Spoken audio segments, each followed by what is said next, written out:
কাঞ্চন মল্লিক আর শ্রীময়ী, ওদের জুটিটাকে অনেকে ভালোবাসে, অনেকে সম্মান দেখাচ্ছে। বাচ্চা হয়েছে, কৃষবি তার বার্থডে করছে। তো এই জিনিসটা দেখে আমার একটা খুব খারাপ লাগলো, সেটা বলছি। এত বছর সংসার করার পর, একটা সন্তান হওয়ার পর, যখন মাঝ বয়স পেরিয়ে গিয়ে একটা ছেলে, মানে একটা পুরুষ মানুষ একটা কচি মেয়ে রেখে বিয়ে করে চলে যায়, তার লাইফ সুন্দর, তার পোষায়নি, তার ভালো লাগেনি, সে চলে গেল একটা নতুন মেয়ের হাত ধরে তার সাথে সংসার করবে।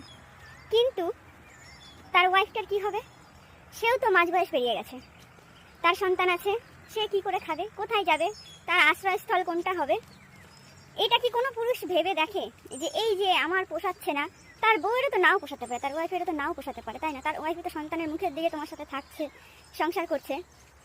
তাহলে পুরুষ মানুষটা কি হিসেবে পারে মাঝ বয়সে এরকমভাবে ওয়াইফ সন্তান ছেড়ে আরেকজনের কাছে চলে যেতে?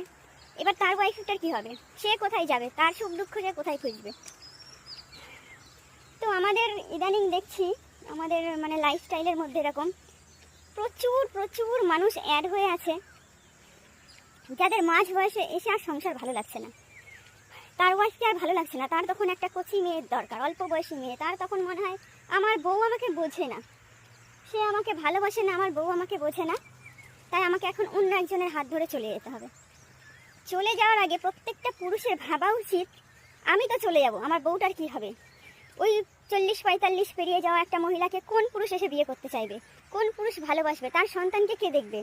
তার একাকিত্ব জীবনটা সে কীভাবে পার করবে? এইটা কোনো পুরুষ ভেবে দেখে না।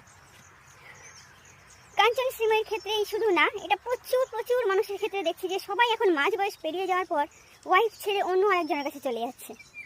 হ্যাঁ, যদি যাওয়ারই হয় একদম প্রথম দিকে চলে যাও, যখন তোমার বিয়ের 1-2 বছর হচ্ছে, যদি ভালো লাগছে না, বাচ্চাও হয়ে গেছে, মানছি ছোট বাচ্চা আছে, বাচ্চার দায়িত্ব দুজনেই নাও, আর তারপর ছেড়ে দিয়ে চলে যাও, তখন অন্তত তার ওয়াইফটা আর একটা সুযোগ পাবে ভাবার যে আমি ঠিক আছে, আমিও নতুন করে শুরু করি।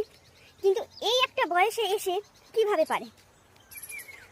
তো আমার এই ভিডিওটা পারলে শেয়ার করে দাও, যাতে কোনো পুরুষ মাঝ বয়সের পরে গিয়ে তার ওয়াইফকে ছেড়ে না চলে যায়। তখন যেন তার মনে না হয় যে আমার ওয়াইফের সাথে আমার পোষাচ্ছে না, আমি ওর সাথে থাকতে পারছি না।